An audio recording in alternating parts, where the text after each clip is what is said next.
Fala galera, professor Igor falando aqui, e nesse vídeo eu vou tirar todas as suas dúvidas sobre 3 termos que são extremamente importantes na identificação e também na nomenclatura dos compostos orgânicos. Bora lá? Os termos orto-metapar aparecem bastante na nomenclatura de alguns casos específicos de compostos orgânicos. Mas às vezes aparecem essas seguintes dúvidas. O que é que significa cada um desses termos? Quando é que a gente vai usar o orto, meta e também o para? E como é que eu vou saber quem que é o orto, quando é então o meta e também o para? Se você tem alguma dessas dúvidas, ou então as 3 dúvidas, fica até o final desse vídeo que eu vou responder a cada uma delas. Então bora começar aqui pelo que é que significa esses tais termos orto-metapar. Dá uma olhadinha. Orto-metapar nada mais são que prefixos, e esses prefixos têm a capacidade de indicar quais são as posições de grupos substituintes que se encontram lá no benzeno, né? Então, quando o benzeno substitui átomos de hidrogênio e no lugar, então, colocam-se grupos substituintes, nós podemos utilizar os prefixos orto-meta para a identificação dessas posições. Beleza? Eu já te mostro aí o benzeno e como é que a gente pode olhar para essas posições. Mas antes, deixa eu te falar um pouquinho sobre essa curiosidade, porque os prefixos orto, meta, par, eles vêm do grego. Por exemplo, o orto, ele significa reto, certo ou então verdadeiro, que é, por exemplo, quando a gente observa o termo ortodontia. Já colocou um aparelho? O aparelho é o aparelho ortodôntico e serve para que a gente deixe os nossos dentes retinhos. E também o prefixo orto aparece na palavra ortodoxo, que significa aquela pessoa que segue tudo certinho ao pé da letra. O prefixo meta significa seguinte, né? Ou então depois. É aí, por exemplo, né, que aparece o prefixo meta na palavra metafísica, que vem seguinte depois da física, né? Depois, não depois. Deixa eu melhorar aqui, então, depois. Agora sim. E o prefixo para, que aparece em paráfrase, significa, então, similar, tá aqui, ó, similar, ou então além. Quando você faz uma paráfrase, que vocês estudam lá na gramática, ele está indicando que é algo que vai além do texto, né? Então, você pega as informações centrais desse texto e dá uma parafraseada. Você diz com as suas palavras o que é que, então, esse texto, aliás, está indicando. Beleza? Bom, curiosidades ditas, bora olhar aqui para o nosso benzeno. Ó, o benzeno é essa estrutura que apresenta um total, deixa eu contar aqui, cada quina dessa representa um átomo de carbono. Então, nós temos 3, 4, 5, 6 átomos, né? E como o carbono, no caso, é tetravalente, ele faz 4 ligações, ele já fez 3, cada um dos átomos aqui de carbono carrega um outro átomo de hidrogênio. Então, nós temos aqui cada um deles fazendo 4 ligações, então tem um total aqui de 6 hidrogênios. Sendo assim, a fórmula molecular do benzeno é C6H6. Tem coisas importantes que você precisa saber do benzeno. Por exemplo, a sua estrutura aqui é uma estrutura bidimensional, né? Então ela é chamada de uma estrutura planar, o que significa dizer que todos os átomos de carbono e hidrogênio encontram-se no mesmo plano. Uma outra coisa importante. Essas ligações, todas elas aqui, elas apresentam igual tamanho. Então, ligações especificamente aí de igual tamanho. E isso acontece por uma coisa interessante. Essas ligações duplas aqui são ligações do tipo π, mas elas não ficam paradinhas aqui não, viu? Elas vão ficar se movimentando, ó. Elas vêm aqui, quando uma vem para o lado, outra vai para cima, quando essa vem para cima, a outra vem para baixo, num movimento conhecido como ressonância. Isso acontece porque essas duplas ligações são alternadas, ou, como os químicos gostam de dizer, são duplas conjugadas. E por conta desse processo de conjugação, acontece aqui essa tal ressonância no anel aromático, beleza? Então, você tem a tal da ressonância aqui. É por isso que, muitas vezes, né, a galera prefere escrever o benzeno como sendo, então, um hexágono e no meio do caminho ele coloca uma bolinha. Essa bolinha, então, vai representar esse movimento de ressonância derivado aqui da movimentação, né, da mudança de posição das ligações do tipo π, beleza? Então, são coisas importantes em relação ao benzeno. O benzeno ele foi inicialmente isolado em 1825, mais ou menos, pelo Michael Faraday, né? É o mesmo Faraday daquelas leis de Faraday que você observa na estequiometria da eletrólise.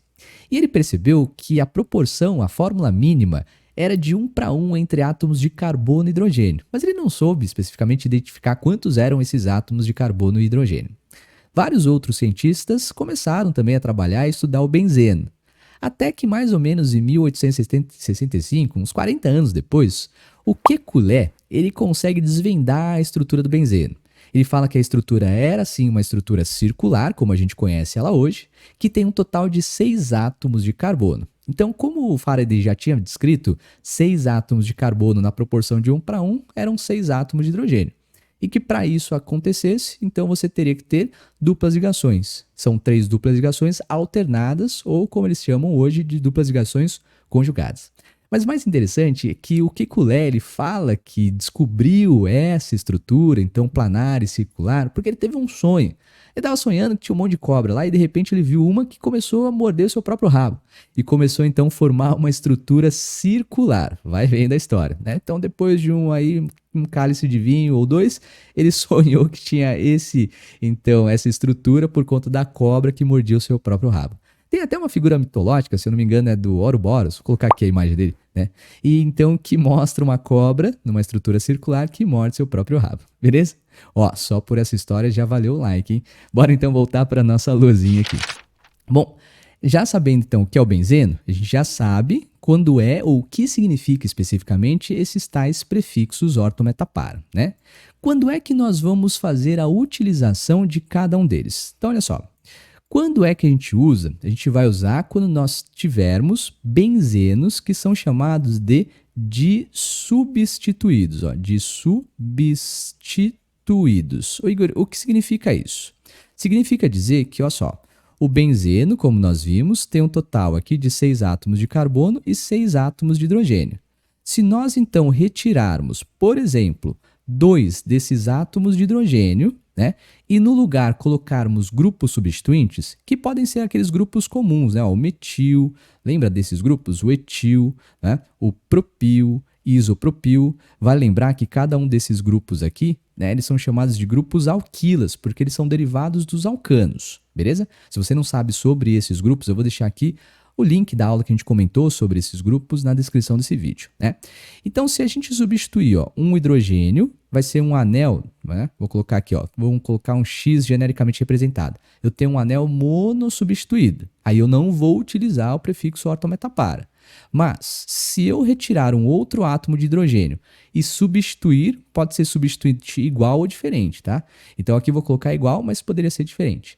Agora sim, nesse caso, eu vou ter um benzeno ou um anel aromático que é dissubstituído. Ele apresenta, no lugar dos hidrogênios, 2 grupos substituintes, que podem ser esses, alquilas, ou então pode ser, por exemplo, átomos da família 7A, dos halogênios, ou então outros grupos de átomos, belezinha? Então, quando você tem anéis dissubstituídos, você tem 2, especificamente grupos, que são grupos substituintes, beleza? E aí a gente vai precisar e pode utilizar cada um desses prefixos.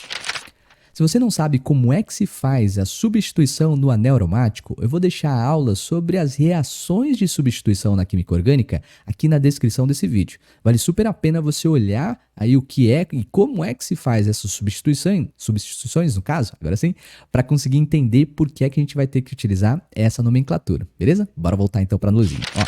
Sabendo então que a gente utiliza nos anéis dissubstituídos, então eu preciso te responder agora como é que eu vou saber quando é o orto, o meta e também o para. Então, olha só, dá uma olhadinha. Como saber, então, se é orto ou meta para? Eu vou precisar antes numerar os carbonos do nosso benzeno, né? Então, eu vou colocar aqui, por exemplo, como referência, carbono número 1. E aqui, vale lembrar que eu poderia ter colocado 1 nessa ponta, tanto faz, né? Mas, geralmente, a gente começa por 1 aqui em cima. Então, esse é o carbono número 1, esse é o carbono número 2, carbono número 3, 4, 5 e 6. Beleza? Então, essa primeira posição, quase nenhum professor de química comenta, mas ela tem um nome. Essa primeira posição do carbono número 1, ela é chamada de posição ipso. É claro, quase ninguém comenta porque também não é tão importante assim, né? Pelo menos para a química do nosso vestibular. Então, tomando essa posição número 1 como referência, a gente pode então observar o seguinte. Quando nós tivermos algo na posição número 1 E, juntamente a algo na posição número 2, essa posição junto relativa de um anel dissubstituído, 1 e 2, é chamado de posição orto.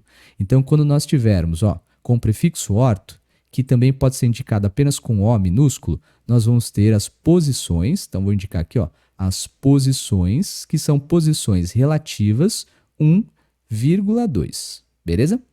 Agora, por outro lado, se nós tivermos, a referência sempre vai ficar lá no 1, 1 com 3, aí nós já vamos ter a posição que é chamada de meta, certo? Dada pela letra M minúscula. Então, 1,3 é a posição meta. E quando nós estivermos aqui com a posição 1,4 relativa, nós vamos ter a posição para, certo? Dada pela letra P minúscula. Então, a posição 1,4 do anel aromático é chamada de posição para, beleza? É lógico que tem uma coisa importante, né? A gente pode observar que tanto orto metapara vai ser assim, a gente pode pensar que aqui é orto e aqui à esquerda também é orto. Essas duas posições aqui embaixo são meta, né? E aqui embaixo também é uma posição para. Então, muitas vezes a gente fala na posição relativa a 1,2, mas a gente poderia também, se a gente tivesse numerado no sentido anti-horário, aqui seria 1, aqui à esquerda seria o 2, né? Então, posso ter 1,2 tanto para um lado quanto para o outro. Então, são posições relativas orto, né? Posições relativas aqui meta e posição relativa aqui para. Beleza? Tem uma diquinha que é interessante. Uma vez eu vi isso daqui num livro de Química Orgânica, né? Que o pessoal fala assim, imagina que como se você tivesse um bonequinho, a sua cabeça é a posição orto. Então, tá a cabeça na posição orto, né? Cabeça em relação à orelha, né? Fica até melhor pensar assim, cabeça e orelha orto. Então, 1,2. Aí nós temos cabeça e mão, né? Então, a gente pensar num bonequinho aqui, cabeça e mão, posição aí 1,3 meta. E a posição cabeça com o pé, nós vamos ter a posição para, né? Então, pé especificamente na posição para. Deixa eu desenhar, acho que fica bem melhor se a gente desenhar e ficar olhando assim a minha cabeça, enfim, deixa pra lá, né? Então se a gente pegar um bonequinho aqui, imagina que você tenha a orelha, certo? A mão, olha só o meu desenho. E aqui a gente vai ter, certo? A mão aqui e o pé. Então, para a gente lembrar, vai ser orelha, mão, né? Orelha, mão e pé. Pensando que aqui a cabeça é a posição número 1, então a gente vai ficar com posição 1,2 orto, 1,3 aqui da mãozinha meta e 1,4 da posição pé, né? Então fica certinho, porque uma tá do lado da outra, tá um pouco mais distante e a outra tá lá embaixo, beleza? Eu sei que é ridículo, mas pelo menos facilita bastante. Deixa eu te dar um exemplo então. Quando já está respondido, a gente sabe quando é ortometapara. Só está faltando dar um exemplo aqui para a gente verificar como é que a gente vai ver isso nas questões do vestibular, né? Então, dá uma olhadinha aqui. Eu vou pegar um anel e vou fazer a sua dissubstituição, certo? Então, vou pegar aqui o anel benzênico, tem as suas duplas ligações conjugadas e vou pegar aqui um grupo CH3, né? Se ele tiver só com o grupo CH3, ele é chamado de metilbenzeno ou tolueno. Mas a gente sabe que para dar ortometapara nós temos que ter dois grupos substituintes. Então, coloquei dois grupos metilas aqui, CH3, né? Então, a gente pode falar que esse composto é o dimetilbenzeno. E a gente pode dar a nomenclatura desse cara da seguinte forma. Está na posição número 1 e aqui está na posição 2. Então, eu posso falar que é o 1,2, né? Dimetil do benzeno. Então, dimetilbenzeno. Ou então, como agora você já sabe, a posição 1,2 pode ser chamada de posição orto, né? Então, orto, e aí fica a mesma coisa. Como é um prefixo, vem antes do nome mesmo. Dimetilbenzeno, beleza? Bem tranquilo. Ou a gente pode simplificadamente colocar apenas o O. Ortodimetilbenzeno, beleza? Vamos pegar um outro exemplo aqui, Então, eu posso mudar a posição agora do grupo CH3. Eu vou pegar esse grupo H3, agora sim, vou pegar esse grupo CH3 e vou deixar na mesma posição fixa na posição 1, e esse daqui eu vou colocar para o lado. Então, perceba, nós ficamos, carbono número 1, carbono número 2, e aqui é o carbono número 3. Então, a gente vai ficar com 1,3, né, do dimetilbenzeno, certo? Benzeno. Ou então a gente pode falar, posição 1,3, já sei, é a posição meta do anel aromático de substituído. Então, meta dimetil do benzenão, certo? Ou, simplificadamente, a gente pode chamar de M, meta dimetilbenzeno, né? E, finalmente, a gente pode colocar aqui, então, a gente vai deixar sempre na posição 1 CH3, esse CH3 está na posição 1, e eu vou jogar outro CH3 aqui embaixo. Como é que vai ficar a numeração então? Ó, carbono número 1, carbono número 2, 3 e finalmente aqui no carbono número 4, 1,4, né, do dimetil benzeno, certo?